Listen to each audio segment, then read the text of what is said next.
Week 4 of the fantasy football season. Here's the top 4 defense DST units. I'm ranking this week number 1, the San Francisco 49ers. I think the 49ers could be the completest team in the NFL. And their defense we know is vicious with Nick Bosa re-signing a big contract in the offseason. Got Fred Warner at the linebacker position. And you just got guys everywhere that can rush the passer, make some plays on defense. And this week, a great matchup versus the Arizona Cardinals coming to San Francisco. I know this Cardinal team, the last few weeks, they've put up 28 points on the board in both ball games, but they haven't versed the defense here like this 49er team. This Niner team, they don't have many flaws like I mentioned, and I think it's me a long day here for Joshua Dobbs. Last week, no doubt about it, he played good football on the line, contained Micah Parsons well for this Arizona team. But I think this 49er team takes care of business and has a big day this week. Number 2, the Philadelphia Eagles. So the Eagles, their defense looks like they're back on track. After the first couple games of the year, they were giving up a decent amount of points. But last week, they put the hammer down, only giving up 11 points to Tampa Bay, getting to the quarterback, stuffing the run, creating a few turnovers, which they have all season created turnovers. And this week here, versus a Washington Commander team that turns the ball over a ton and is giving up the second most fantasy points to DSTs on the season. I think the Eagles in this one in the division matchup take care of business early and often in this ball game.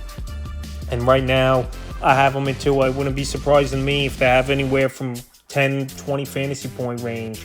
Number 3, the Kansas City Chiefs. So this Chief defense this season, definitely better than last season, I believe. And now that you brought Chris Jones back in week 2, this defense could take the next step. And they're really shutting down opponents. They held to the Jaguars to 9 points in week 2. And then week 3 versus the Bears, that was a total domination, holding them to 10 points, which was garbage time at the end. And this week here on Sunday Night Football, a great matchup with the New York Jets. Got one of the worst offenses in the league. Got one of the worst, if not the worst, starting quarterback in the league in Zach Wilson. And this is going to be a ball game where I think the Chiefs could get pressure early and often. The Jets' offensive line as well, one of the worst in the league. And this Jet team plays too much pedestrian offense, so the game plan is going to be stop Cook and Breece Hall early like other teams have, and then tee off on Zach Wilson, especially if you got a 10, 14-point lead out of the gate. So this week, I think this Chief team could possibly end up in the number 1 spot, but I got them at 3. Number 4, the Pittsburgh Steelers. So this Steeler defense always been the heart and soul of this roster going back for seasons, and this defense, they just get the job done.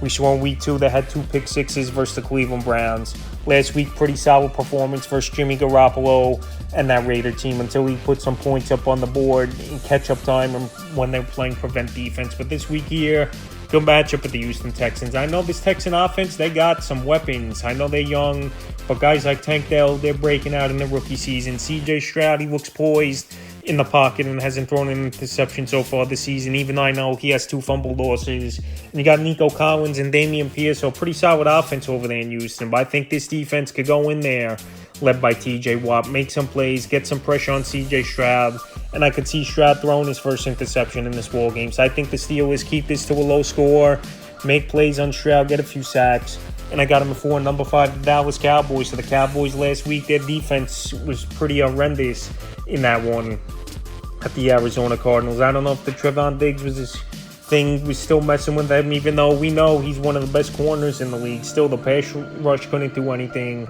They couldn't stop the run. James Conner, Rondale Moore definitely tore them up on the ground.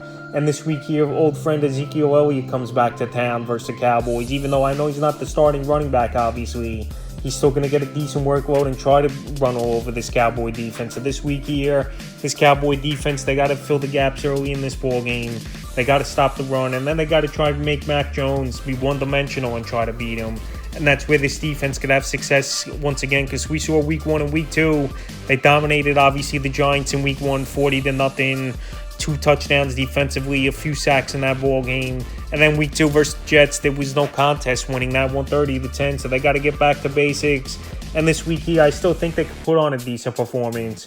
And I got them at 5. Number 6, the Cincinnati Bengals. So their Bengal defense, they look solid on Monday Night Football versus the Rams, sacking Matt Stafford 6 times in that game. I know the Rams got a garbage touchdown late, but they only scored 16 points anyway.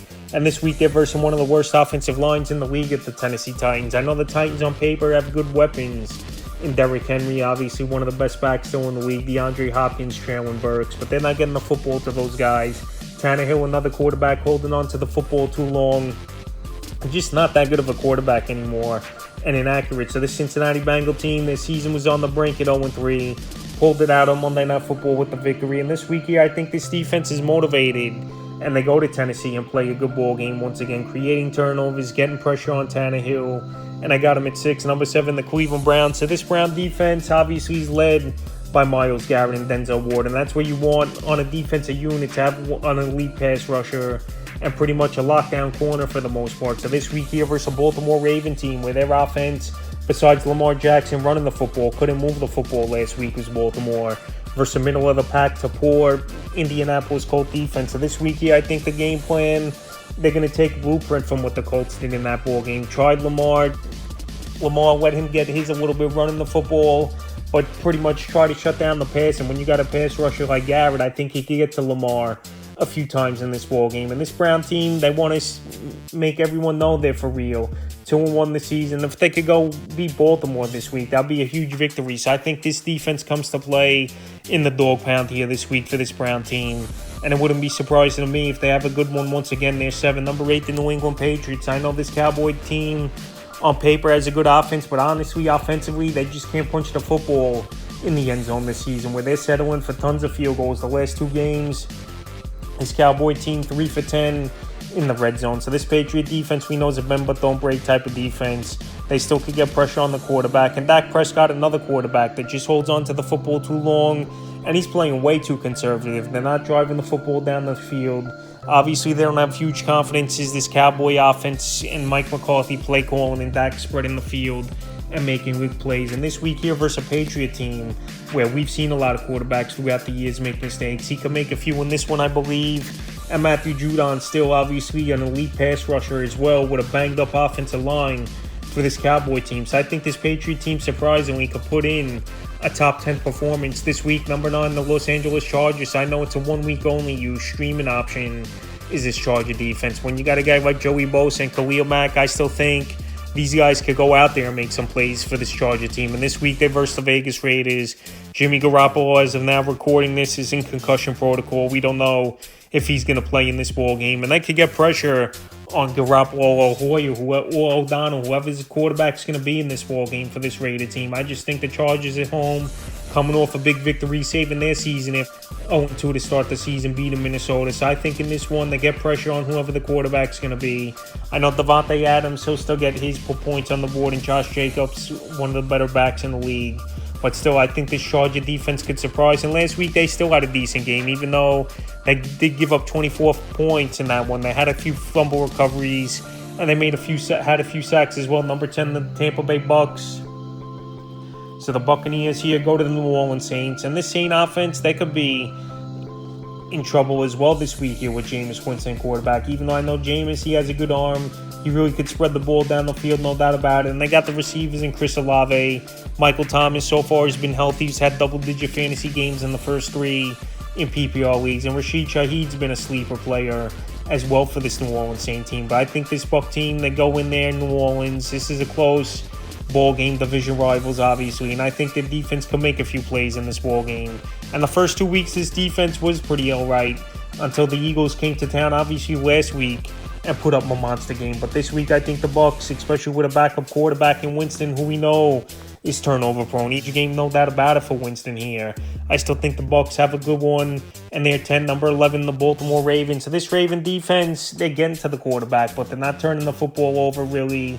A lot of injuries week. I know they're versing the offense that's hit or miss in Cleveland, where some games they'll have huge games and some games they don't want to do much. But I think this week here it's a tough matchup still at the Browns. They got good weapons. Watson and quarterback Jerome Ford, a decent running back filling in for Nick Chubb. Obviously, Amari Cooper, Elijah Moore, Donovan Peoples-Jones. So this week I still think this could be a close grinded out type of game. Low 20s between these two division rivals. But like I said, Baltimore's not really turning the ball over on opposing teams, but they're still getting to the quarterback, making plays.